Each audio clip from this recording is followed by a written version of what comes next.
Yay! Looks like we're recording. Fantastic. So I am super excited, honestly. I'm super excited to have you both here. And I know that you've got very different journeys in terms of what you're looking to gain from the program. So today really is a little bit of a check-in to say, here's how you find your way around the program. Make sure you book in for one-on-ones, and just to sort of set the scene about what it is that we're doing through the program. It's very exciting. So this is the time for questions. It's the time for introductions, and then I'll do a bit of a walkthrough of the program. Do you want to introduce yourselves? Carol, do you want to kick off and introduce yourself? Yeah, sure. I am Carol. Met I met Cath 4 years ago. I think it might And have been. That sounds about right. Yeah, that sounds about right. Almost five Yeah. years ago when I came to Australia. Wow. And, I consider Cath to be my coach, my mentor. And, she's the first person who gave me a job in Australia when everyone else was saying, you don't have Australian experience. And it's just we connected from there. And from then on, she coached me to go to my other new jobs. And now I've recently started as a change manager. And I believe that this course, impact coaching is going to be very, very beneficial. I looked at the structure of it and I really, really look forward to it. Beautiful, beautiful. So change manager, tell us about that. So change management is all about dealing with people. Change manager. Oh, beautiful. Yes. I thought, I'm so sorry. I think you said chain manager. I was like, oh, that's interesting. Because you've always had such interesting job titles, working for such large organizations. Absolutely. So change manager, beautiful. Yeah, from disclosure communication consultant, whereby the communication is just about, working in the product disclosure documents, financial disclosure documents, to change management, which is more people facing, within the teams, working with the team, motivating them, and really needing that communication style that engages people. Beautiful, beautiful, beautiful. And what's the group you're working with through this sort of change process? My organization. I'm with Australian Securities Exchange now. Beautiful, fantastic. And is this the role you're doing? Is it across the business or is it in a particular division? It's in a division for quality engineering and testing. So I'm working with testing managers. Fantastic. So quite technical. Technical, and people who are used to working with the computer. Everything that they do, they interact with the computer. So I need to bring in that human aspect, that sort of, we understand you're going through change, and how is this change impacting you? How can I make it better for you? How can I take you through this journey? And, it's not just one change, it's a series of changes. So there is that change fatigue item, aspect to it. Every month we introduce something new. Once they're still trying to grasp of, the past change, September change, we bring in an October change. So it's about keeping that momentum and how to keep you excited. Yes. Sort of. Yeah. I love that. Beautiful. Absolutely. Thank you. Oh, I love that. Stace, what about you? Actually, hang on. Let me stop a second. So, Carol, tell me, what is it that you are thinking that you are like? Is there one particular standout thing that you really like to get from this program, or are you still sort of mulling that over? I might have just one or two that I've identified, but I'm also thinking there is a lot more that I can glean from you, Cath. I know there's always a lot. So, you're always one of it was having that engaging communications with people, having that connection, building that connection. And, it's a group of about 10 people, test managers, and only a little while do I need to engage with their teams on a personal level, but the test managers are my sort of nearest stakeholders. So communications, engaging communications, and, just that being impactful. Beautiful. I tell you, So far, I had one meeting with Yeah. the guys, with the test managers, and I only had one test manager out of 10 turning up for a meeting. Ah, They are okay. exhausted. So Mm, it's about, I want them to come in and be somewhat excited about it, looking yeah. forward to it. Yeah. Okay. Okay. Beautiful. Beautiful. Thank you. It's funny. I think we have a few in the program this time round who are in that sort of general HR type space. Mm. When I say HR, I mean like that sort of well, a strong people focus. Mhm. Yeah, that's really cool. Beautiful. And Stace, what about you? Do you want to introduce yourself? Yes. Hello, my name is Stacey. I've only recently met Cath, which I'm extremely so grateful for. Um, so my main job that I have is a detective within the police force, and I not only investigate certain crimes, but I also teach and mentor a lot of the younger police officers in uniform, as well as people who want to become detectives, and hoping that I can transfer into a role like that in full time in terms of a teaching role there. And I have a secondary employment as an intuitive trauma release mentor. So I support people on their trauma healing journey through somatic embodiment. And it's more that body up approach instead of a talk therapy.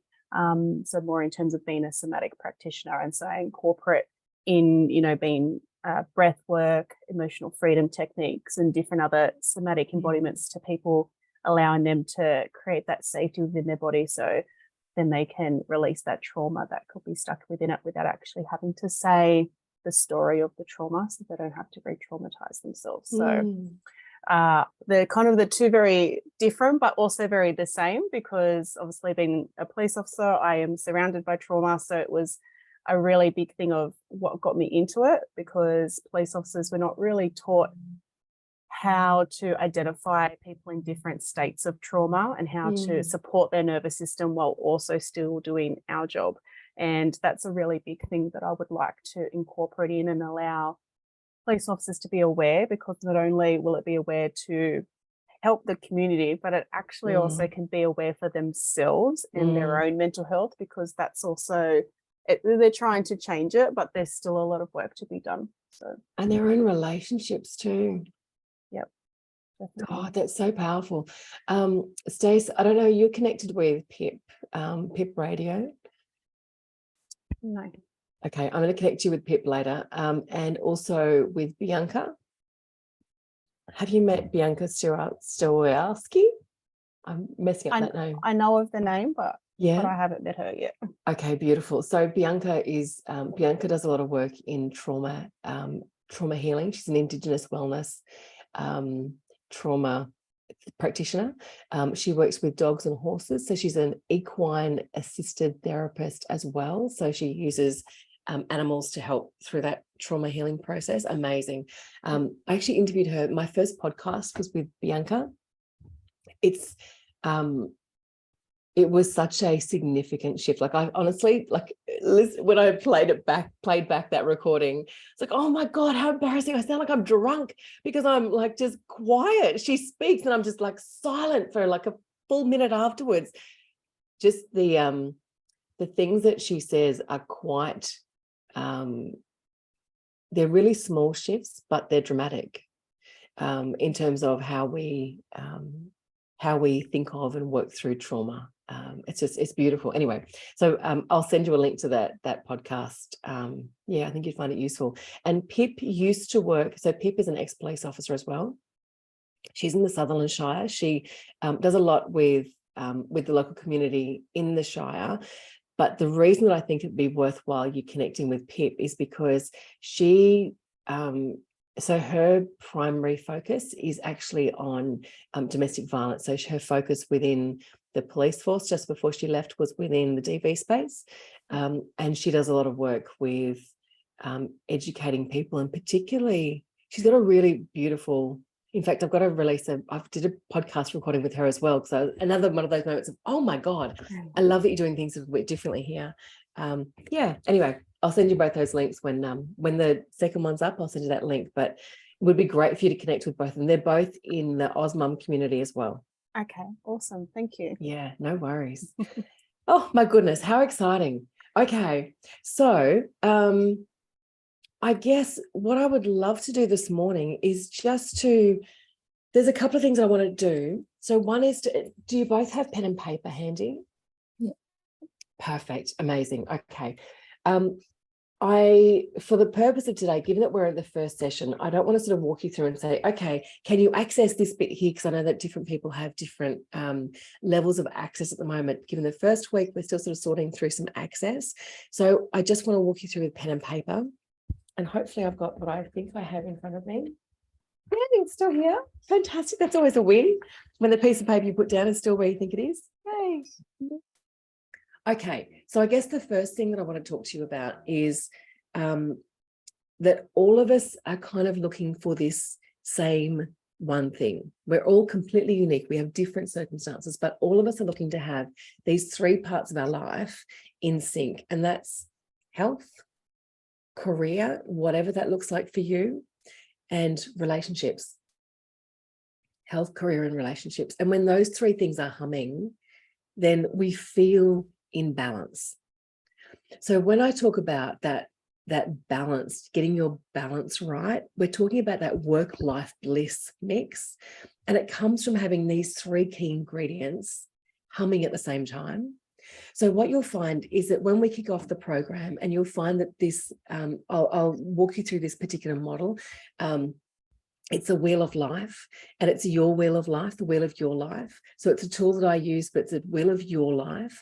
And this wheel of life will get you to look at these sort of 8 different areas of your life, everything from health and wellness to money to, you know, relationships with your partner and relationships with other people, and your home environment, all of these different areas. It'll ask you to walk through each of those and rate them on a scale of 1 to 10, and just sort of get a bit of an idea of where is it that you, like, how are you faring in each of these areas of your life, doing a bit of a self-assessment, and then working out, so of those areas, which one do you want to focus on? I think that one of the things that we do here is really to focus on strengths and building on strengths. It's not about saying, oh my goodness, my health sector is on a 2, it's terrible. I need to work on that bit right there. If the area that you're wanting to work on is the lowest number and the area that's causing you the most grief, sometimes that is a great place to start if it's an urgent need and important. But sometimes it's actually not the place to start. Sometimes the place to start is where your strengths are. So where you're really nailing it, sometimes that's the place to start, and use the strength from there to help you in other areas to get some really quick gains. Does that make sense? Okay, beautiful.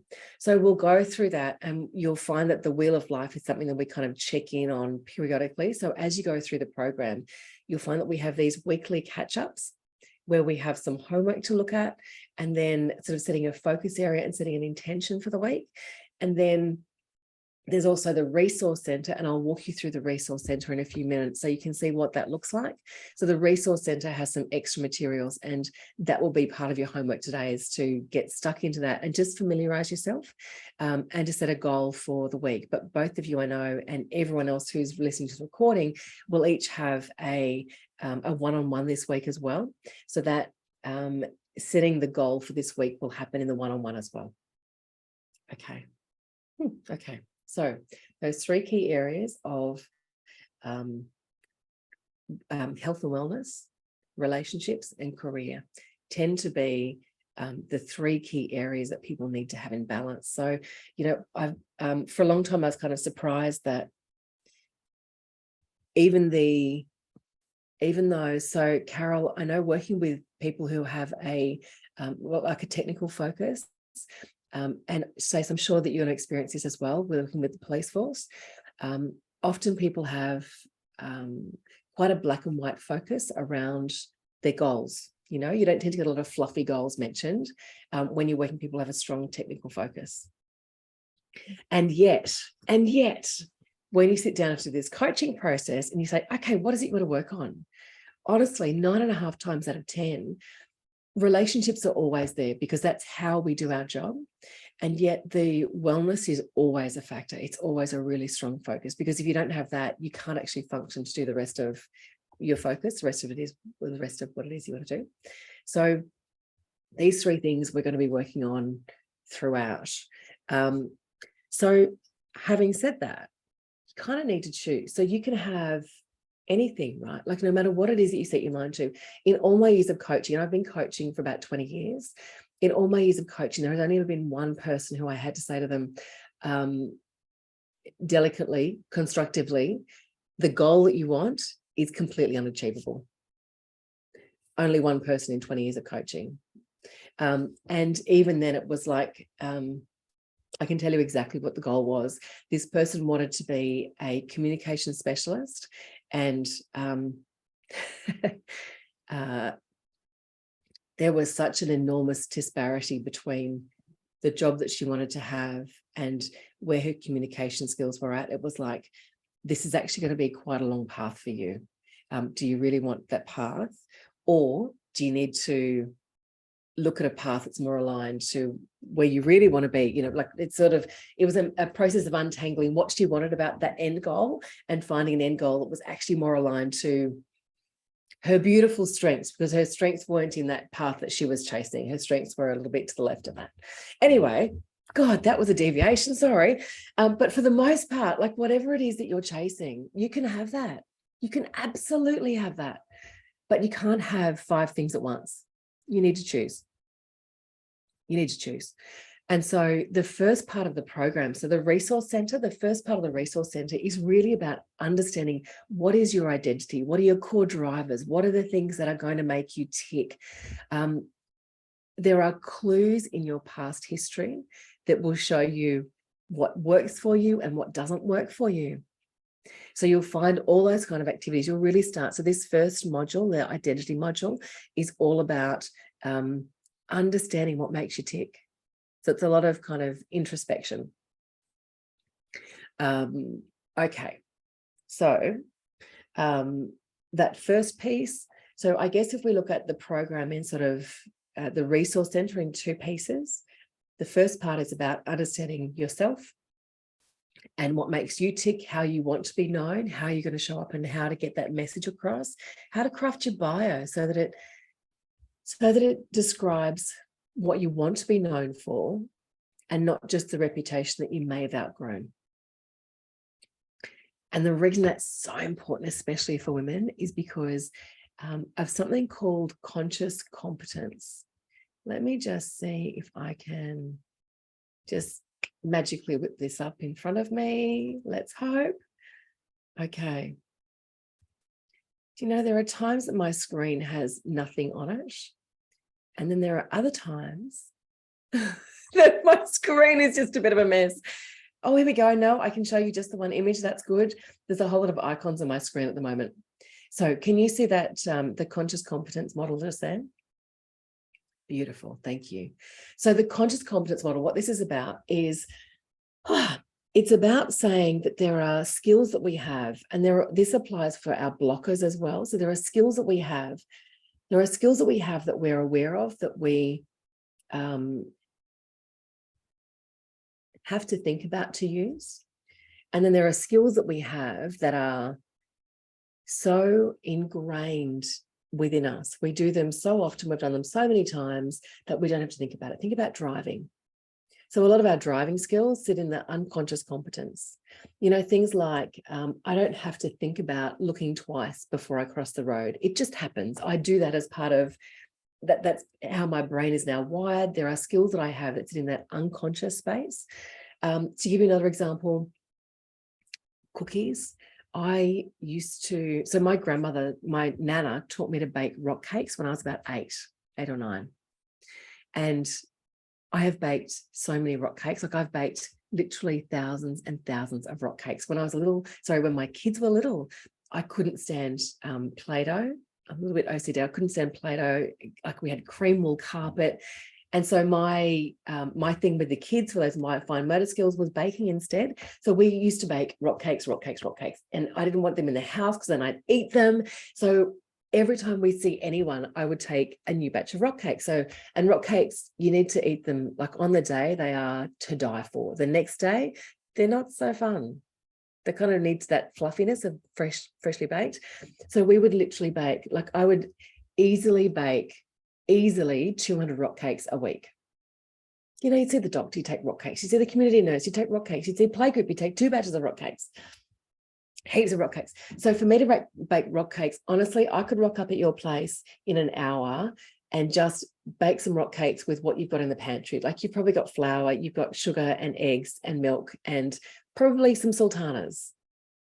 We could throw together a batch of rock cakes like that. I wouldn't need a recipe. I could throw it together. I could tell you a recipe. If you want to write it down, I could tell you a recipe, but I don't need a recipe because I've done it so many times. It's in my unconscious competence. And yet when you say to me, Cath, you got any great recipes? I am not thinking about rock cakes, let me tell you. What I'm thinking about is the one that I've learned more recently, which is I used to be so bad at chocolate chip cookies. They were always either too chewy or too greasy or too crumbly. I could never nail them. And then I found this one recipe. I spent some time with, as a volunteer with the Country Women's Association when I was in Melbourne. And I learnt this CWA recipe for chocolate chip cookies in this massive industrial sized kitchen at the CWA headquarters in Melbourne. It was beautiful working with the old ducks, divine. Anyway, so this CWA recipe for chocolate chip cookies is the best. Like I tell you, I've won awards with these because with the kids were small, it was fun to enter a local, like the Easter show. There's like local Easter shows as well, the smaller ones that kind of roll up to that. So we would enter the local shows with the kids baking, and I would enter the cookies and they'd enter the cupcakes and they'd enter baking things. Anyway, so these cookies are brilliant. They've won awards. So have the rock cakes. But these cookies are the ones, because they were such an aha moment, they're on my mind. And I could write the recipe for you again now. I could write it for you now without thinking about it. Like I don't have to go to the recipe to give you the recipe. And yet every time I make these cookies, I open the recipe and I work from the recipe to make these cookies. I'm still conscious of not making a mistake when I make these cookies. Okay, so I hope that might highlight for you the difference between this conscious competence and unconscious competence. So these skills that we have, I'm great at baking both of these different types of cookies, but some of them sit in that conscious competence and some sit in that unconscious competence. And then below the line, we've got the same thing. So below the line, like the unconscious competence, you never need to think about. The unconscious incompetence, this is the area where, when you're leading people, and sometimes you need to have that feedback conversation with them that tells them that they have an area to work on that they're really oblivious to. A little bit like my girl in comms who needed to understand that the area that she was going to was really not appropriate to where her sweet spot was, yeah? So that unconscious incompetence, these are the things where, like, that saying, pigs don't know pig stink. It's that area there. It's the area where sometimes I often get asked to coach, particularly male leaders. Historically, I've been asked to coach male leaders in emotional intelligence. And that conversation needs to happen around, they've got some feedback that says they're no good in this particular area. They think they're just fine. It's not really been on their radar, but they've had some feedback that says that they've got a gap here. So it's been in their unconscious incompetence. And then they work on it for a while. So it's been called to their attention. They've got some feedback and it sits in their conscious incompetence. So now they know that it's a gap for them. Now, what I find working with women is that we tend to be like uber aware of our incompetencies. Like we walk around, like at the start of a coach program, women will generally say to me, okay, so I know what my weaknesses are. I've worked on this one, this one, and this one, and I've closed those gaps. And now I need to work on this one, and this one, and this one. Whereas men just don't have that same sort of awareness. If you ask them what their weaknesses are, sometimes they'll be able to tell you, but they don't walk around with it in their conscious, everyday conscience. It's not part of it's not part of what they carry with them. I'll have men and women in my previous career as an executive recruiter. I would have men and women calling me for senior executive roles. And like with senior executive roles, one resume is quite similar to the next resume. People have got very similar experience. There's not a lot of difference from one resume, especially with technical roles, like a CFO role, technical roles, they've got really similar experience. And yet the way that they would respond when they would call me would be chalk and cheese. So men would call me and say, I'm calling about the job. What does it pay? And women would call me with exactly the same resume. Women would call me and they would say, I'm calling about the job. I don't have X, Y, and Z. Can I still apply for the role? So chalk and cheese. So men call with this awareness of their competencies, like this sort of general sense that I've got what it takes to do this job. And women have this, we walk around with this like, see on the tip of my tongue, just they're all the strengths they're all the weaknesses that I have. And I'm going to tell you all about them because they're on my mind. So they come out of my mouth when I talk. And it comes out in really interesting places. It comes out when we try and do a resume and we really get stuck. And then we sort of say, here are all of my skills, like a trophy cabinet, instead of just, here are the ones that I want you to know about.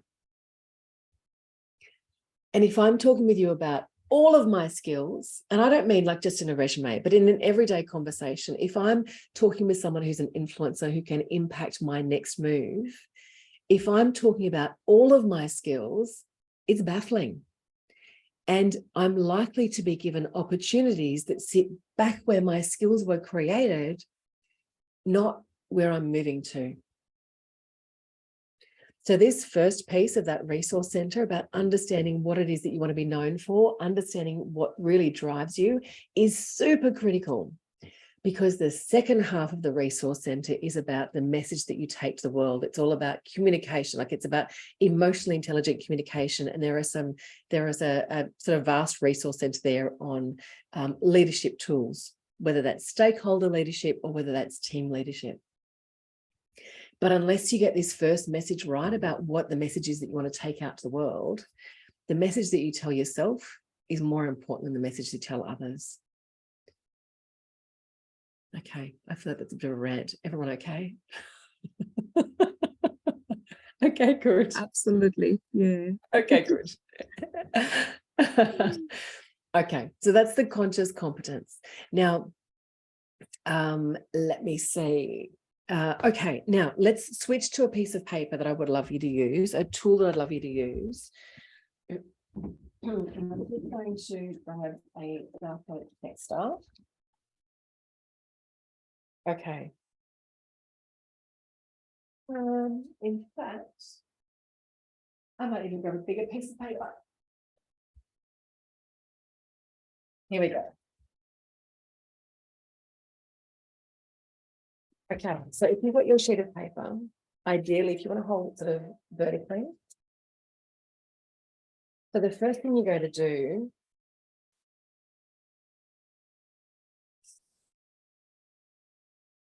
in the center is draw a circle like that.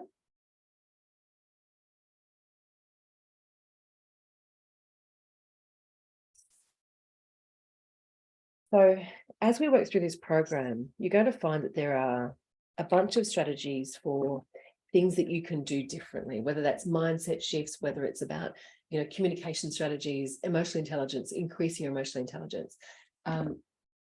But you're busy. You're really busy. So I know that you don't have a whole lot of free time. So the first thing that we need to do is to clear some time, and not just in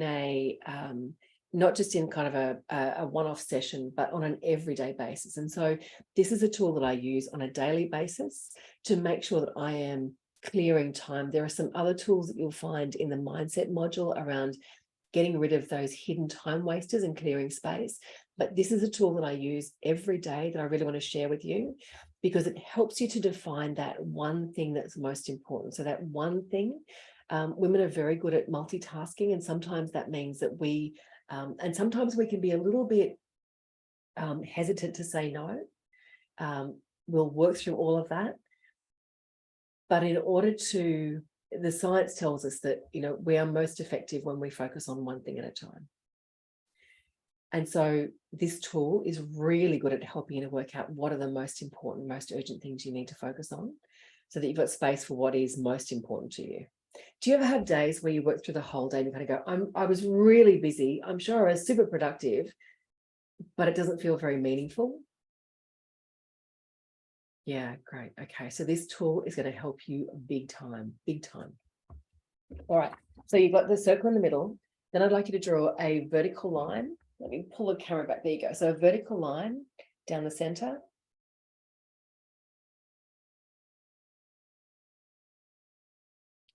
And then another horizontal line, maybe 2/3 the way down the page, just below the circle.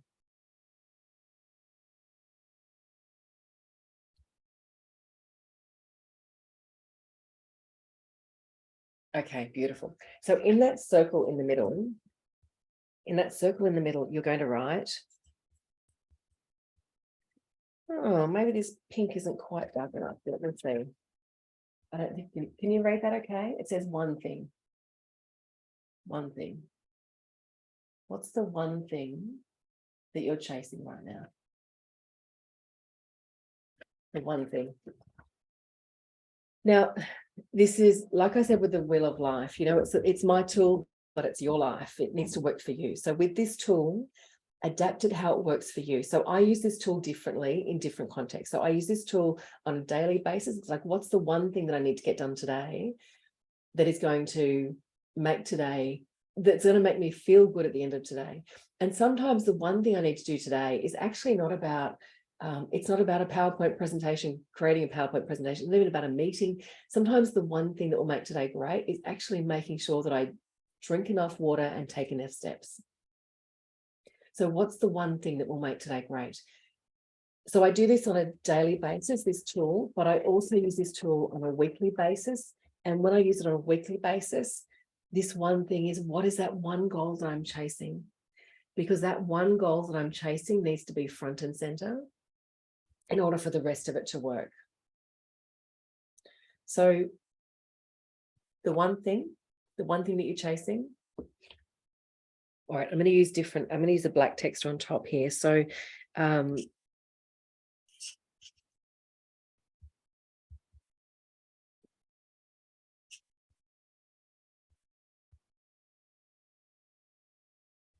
have you girls seen the urgent important matrix?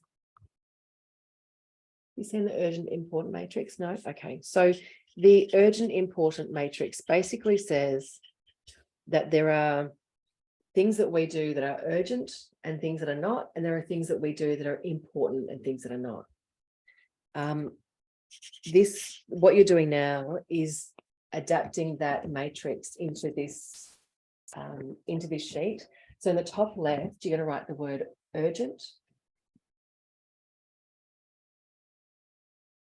And then in the bottom right, you're going to write the word important.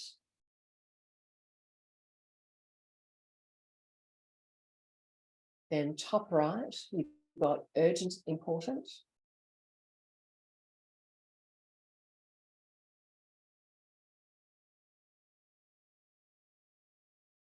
And bottom left is not.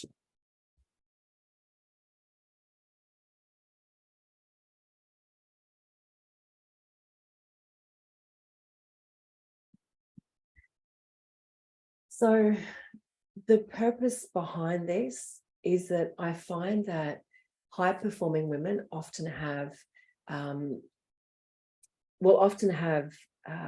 really long to-do list, and often feel bad about not getting through that really long to-do list, and have this guilt about where they're allocating their time, that they, particularly mums, often feel that they aren't present enough in the workspace and aren't present enough in the home space. So we work really hard, can feel overstretched, overwhelmed, and guilty at the same time. Ludicrous, crazy. This tool is going to help to avoid that. So what you'll find is that there are times that you will spend, in fact, if I open my diary and just show you any given day. So like, here's an example. I don't know if you can even see that, but so on any given day, there'll be like on any given day, I write this up daily. So I scribble the same model into my diary every day. And there'll be things that I jot down. So the tasks that I have, it's a way of kind of making sure that I'm conscious as I'm prioritizing the tasks in my to-do list. I'm conscious of how important they are, how meaningful they are, how urgent they are. There are plenty of times that I will have a day where you just need to, all those things that are in that bottom corner, they're not urgent, they're not important, but they need to get done. You know, things like the admin tasks that you need to get done, sometimes, or replying to school emails, you know, really, it's not always that urgent, not always that important, but it's got to be done. So sometimes it's a matter of saying, okay, for those tasks there, I need to get them done. I'm going to allocate half an hour just to bang through them, but I've only got half an hour. That's all it's allowed to encroach on my day because I've got more important things to do today. So this model I find extremely useful. I know my clients have found extremely useful. I hope that you find it useful too. And when we do that first coach call, we're going to make sure that so those three things are prevalent on this model. So, you know, you've got health, relationships, and career are all sitting here prevalent in this model. So this model is not just about what do I need to get done for work today. You're a whole human.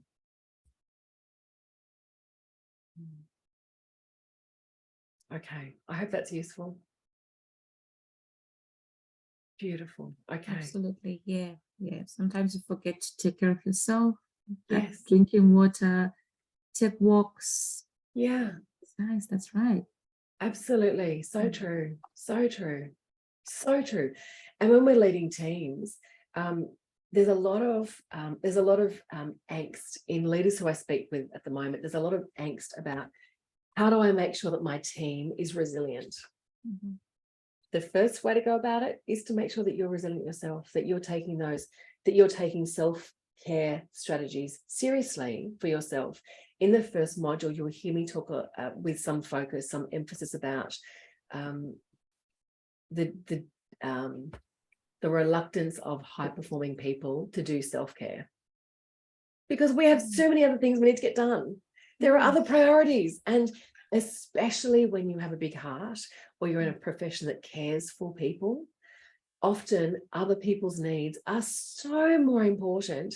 You know, you are dealing with people who can be in crisis mode, and so their needs, their needs are often way more urgent than you having an extra glass of water in the day.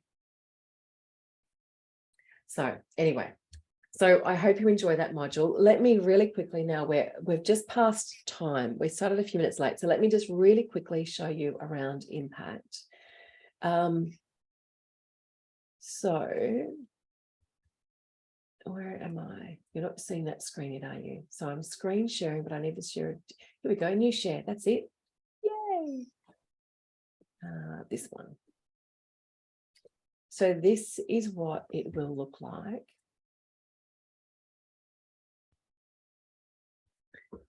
So this is that kind of first, in fact, oh my goodness. Stacey, you know, I said to you that podcast that you might like to listen to with Bianca around Indigenous healing practices. So I was so struck by the enormous shifts from tiny changes that Bianca was suggesting, although she wasn't suggesting it as in you need to do this differently. She was just saying, this is what I do. And I was like, oh my God, that's so similar to what we do, but just a little bit different. And so because it was the shifts were so dramatic, I came back to her afterwards and I said, Bianca, look, so when we talked a lot about connection to country, and that connection to country isn't something that you do, it's just something that you are. And when she steps outside into nature to kind of reinvigorate or remind herself of that connection to country, there are things that she does that are so closely aligned to the way that we practice meditation, and yet a little bit different. It kind of takes it to a different level. Oh my goodness, it was so powerful, like really goosebump stuff. Everyone who's listened to it comes back to me and says, oh my God, I listened to that with Bianca. Oh, that was amazing.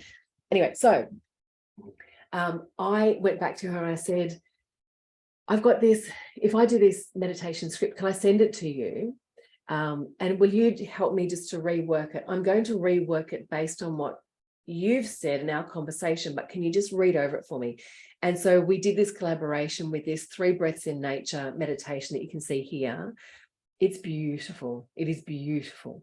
Anyway, that's what that is. That's where that comes from. Collaboration with Bianca.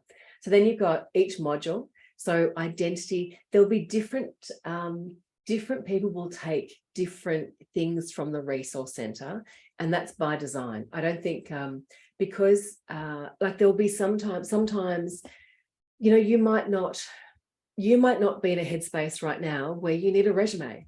Neither of you are. There might be a time in 5 months where there's an opportunity and you need to do your resume. It's here. But the most important thing is that you do the work on knowing what you want to be known for, whether you are sending your resume out to somebody else or not. Understanding what you stand for, knowing what your brand is really important. So this first module, identity, is about what makes you tick. The second module, reputation. So reputation is about your brand and how you're known to other people. So that's where we talked about that conscious competence and the unconscious competence.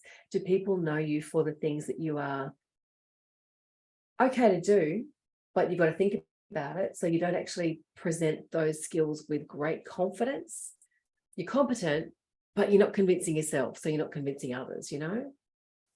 So that's about making sure that your reputation, what you're known for, is consistent with what your sweet spot is, where your true brilliance is, and what you want to be known for. Because there'll be things that you can do that you're brilliant at, but you've outgrown. So you want to leave those behind. You'll work through all of this in those 2 modules. Self-leadership, this is the mindset piece. The mindset piece is so important. There's some great tools in there. There are some more meditations in there. And then we look at, so module 4 is emotional intelligence. Module 5 is communication.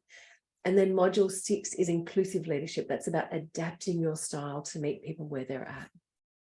And then there are some bonuses in there as well. So Greg Smith talks about career conversations. Megumi, oh my goodness, Megumi is divine. So Megumi, a Japanese Australian woman, just divine human being. And she talks about, so I do a lot of work with inclusive leadership and, you know, meeting people where they're at. I founded Gender Gap Gone, so gender is one of my sweet spots. But Megumi's sweet spot is that personality type difference about, you know, do we prefer introversion or extroversion? How do we honor the voices that do prefer introversion? How do we get the most from those people? How do we